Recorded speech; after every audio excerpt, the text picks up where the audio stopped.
All right guys, check it out. Today I'm gonna go through my full body workout. We're gonna go ahead and do lower body dynamic effort, followed by upper body strength work, and then I'm gonna finish off with a 4-mile ruck. Follow along, let's do it.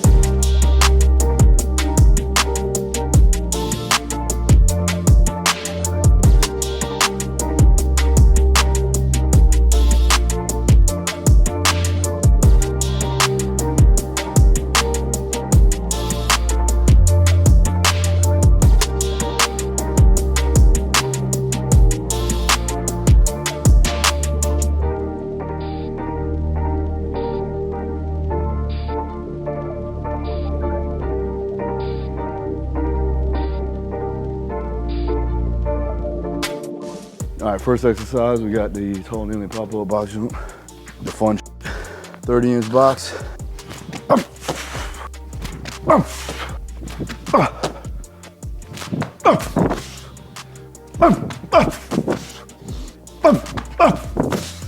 The good thing about starting with this is that it activates the central nervous system. So as you're potentiating into the actual work, this is a good way to rev up for your strength and your other work that you're gonna do throughout the workout. The goal is to be reactive. So as soon as I hit the ground, I gotta redirect force.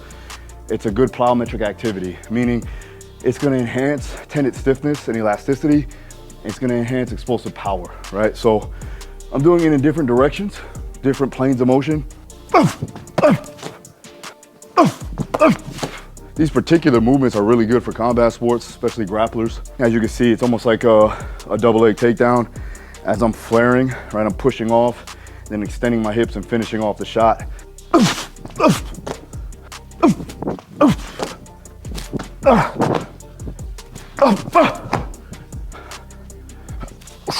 All right, so this one here, more speed strength based. So meaning that we wanna keep it right around 1.0, maybe 1.2 meters per second. I'm gonna utilize the band. With band, it acts as human tissue, so it expands and contracts. What the band also does, it allows it to give it more of an overspeed eccentric, so it's coming down fast. So when it comes down fast, I get a quick stretch in the muscle, and then I have to contract. So I have to stretch and then contract my muscle to allow that motion to occur. So what I'm gonna do is I'm gonna grab a heavy band here with the kettlebell tied around the handle, right? I'm just gonna step on the band itself to secure my positioning.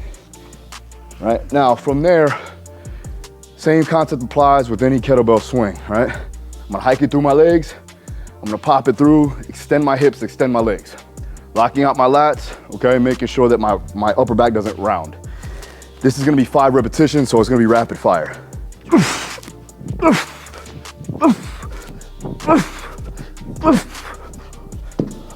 You don't want a heavy kettlebell because it eliminates the ability for that band to really contract because it slows it down. So it's slightly lighter than a regular kettlebell swing that what I would do, but I'm throwing a heavier band on there. So the tension is higher than the load.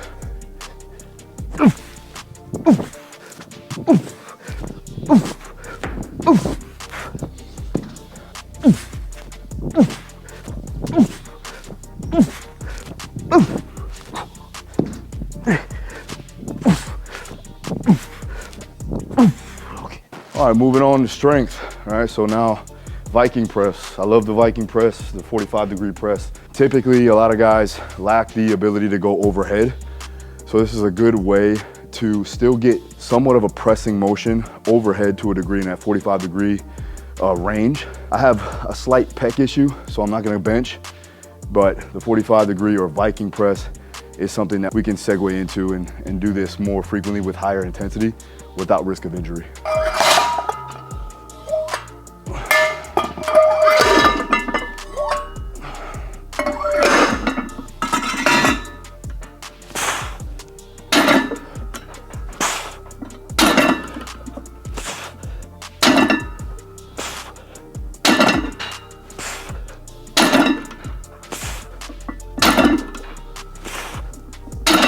I'm also doing an inside neutral grip from a pressing motion.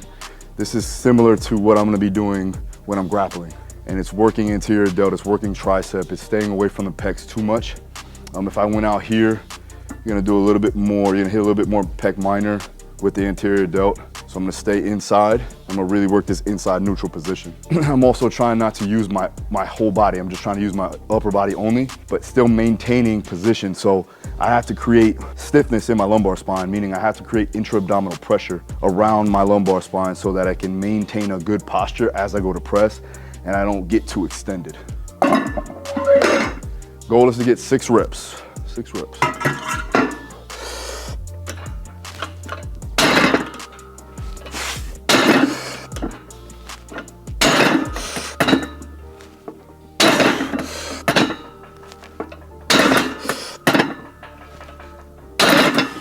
Do you have any more in the tank there? Yeah, about 2. So I'm gonna go up a little bit because what I wanna do is, there's something called reps in reserve, or an RIR. So based off the repetition range, the rep range is gonna be 6 reps because I'm working more heavy efforts, not maximal effort. I wanna get to an RIR of 1. Since this was right around an RIR of 2, I'm gonna go up a little bit in weight. Quarter on. All right. 4 sets of 6, we'll probably stick with this weight.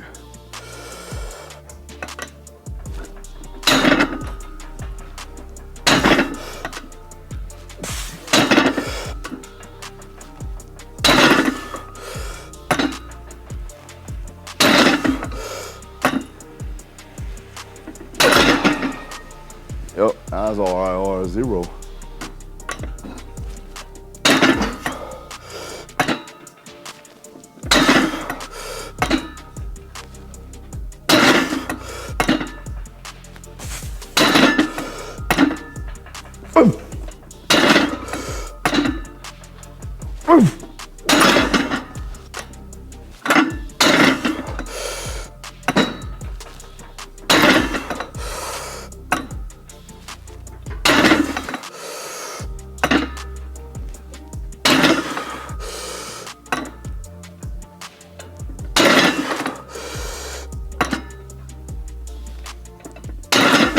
When I talk about intra-abdominal pressure, right, you want to take a big breath in through your diaphragm.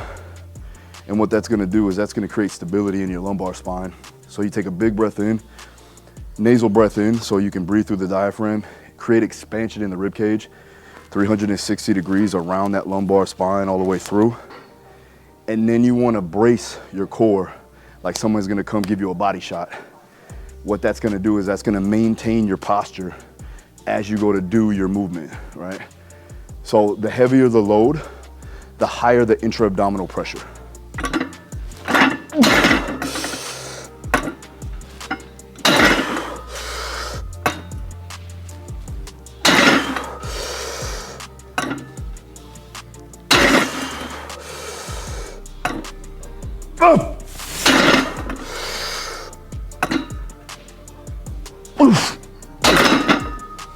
Another thing when you're looking to increase force and stabilize the body is creating irradiation, meaning strong grip. So if I can grip those handles, right? I want to grip those handles as strong as possible because that's going to give me more stability and strength all the way up into my upper extremities. So I want to start off with the grip, lock my lats in place to maintain posture, and then get that intra-abdominal pressure.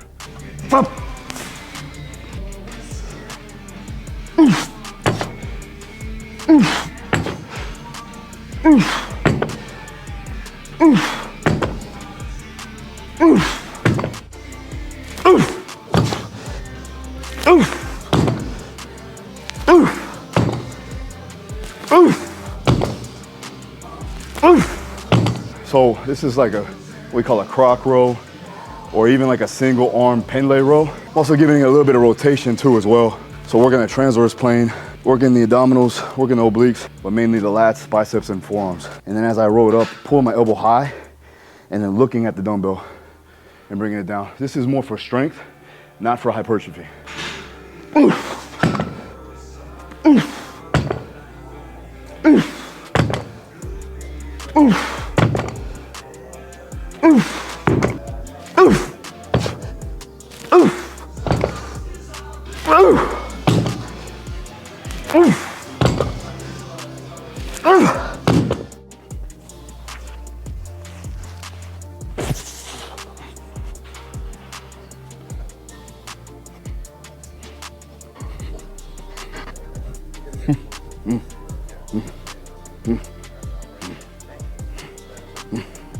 Oh,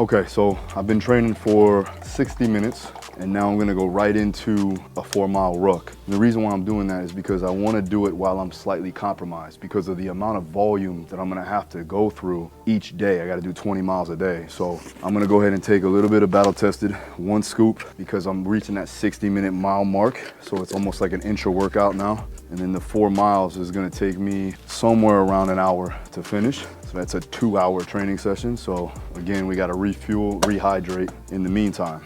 So if you guys don't know, finishing off the ruck, 4 miles on the training, but I'm doing this in the efforts to finish that 150 miles that I attempted last year.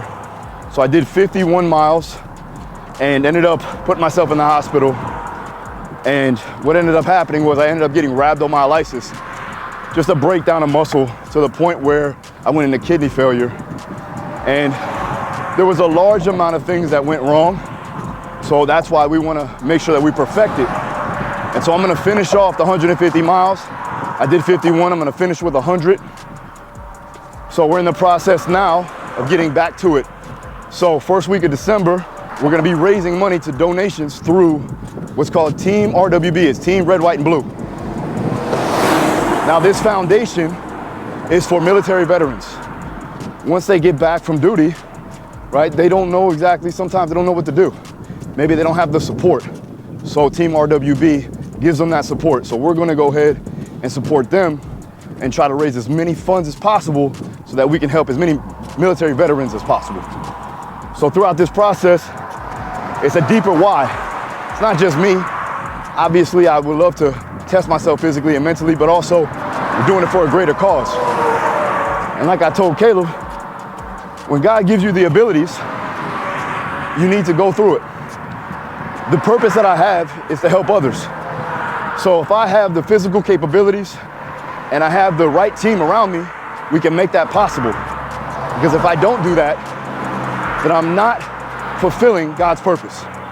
All right, so let's go over the workout. We got condensed conjugate. So condensed conjugate, if you guys don't know, it's a form of conjugate training that I took from Westside Barbell. I formulated that because when I was working with fighters and working with myself, training multiple times throughout the day, I wanted to condense the 4-day model into a 2- and 3-day model. So today is it's a 2-day model and we're working towards Ruck 100. It's the same concept that I'd applied to Hybrid Prime, which is my brand new program. If you want to check that out, link is down below. But it runs through the same type of scene. So you got day 2, so today's Wednesday, so it is on day 2. So we got lower dynamic effort, meaning that you're gonna be doing plyometric, power work, rate of force development. You're going to enhance your explosiveness through the lower body, right? So I'm using jumping movements, plyometrics, like I said, then heavy upper body. So heavy efforts, meaning anywhere from like 4 to 6 repetitions. This is going to enhance your strength output. And typically this will lead into max effort training, meaning you're gonna be working in a 1 to 3 repetition max. So the intensities go up over time. But today we're working off a 6 rep range with an RIR of 1. And so what that means is reps in reserve, like I talked about. So what we did first, tall kneeling pop-up box jumps, 2 sets of 6 repetitions, right into tall kneeling pop-up lateral jumps, 2 sets of 4 repetitions each side, and then half kneeling lateral push to a box jump. So again, changing direction, redirecting force, and landing appropriately. So having control of the body in space. Box jump is gonna be 2 by 4 each, So as you count it all down, you got 12 reps here, 8 reps, 28 jumps total, which is the direct amount of volume that you want to get to improve your power production, especially with jumping movements. Moving down the line to speed strength. Now, speed strength is the ability to move weight fast. So you want to stick between 1.0 to 1.2 meters per second. If you don't have a velocity-based trainer or anything like that, you just want to work in zones of percentages, roughly around 50 to 60%, right? I like to use bands for the accommodated resistance and the overspeed eccentric to enhance your stretch shortening cycle, right? Meaning the ability to stretch and contract rapidly. So kettlebell banded swings, we did 5 sets of 5 repetitions, right? Leading into the strength portion. So with the strength, it was upper body focused. So we went Viking press, a 45-degree press, 4x6 with an RIR of 1 to 0. Then we went into croc rows or single arm pendulum rows, 3 sets of 6, again, very heavy, but enough to be able to get 6 reps in with an RIR of 1. Then went into some carry variations. So I did sandbag carries. I think that was 135 pounds for 100 feet total. So I picked it up, carried it 100 feet, dropped it, and then went right into dead hangs. So you went from like a compression, right, to making sure you decompress. So using the dead hang to decompress the spine. 3 sets to failure, and I did it with fat grips. So when I compromised my body, right, we're slightly fatigued, then I went into the 4-mile ruck at about a 15 to 18 minute per mile pace with 30 pounds in the rucksack. So this is going to prepare me for that Ruck 100 in 14 weeks. There it is. What's up guys, Daru here. Make sure you like this video and subscribe for more. See you on the next one.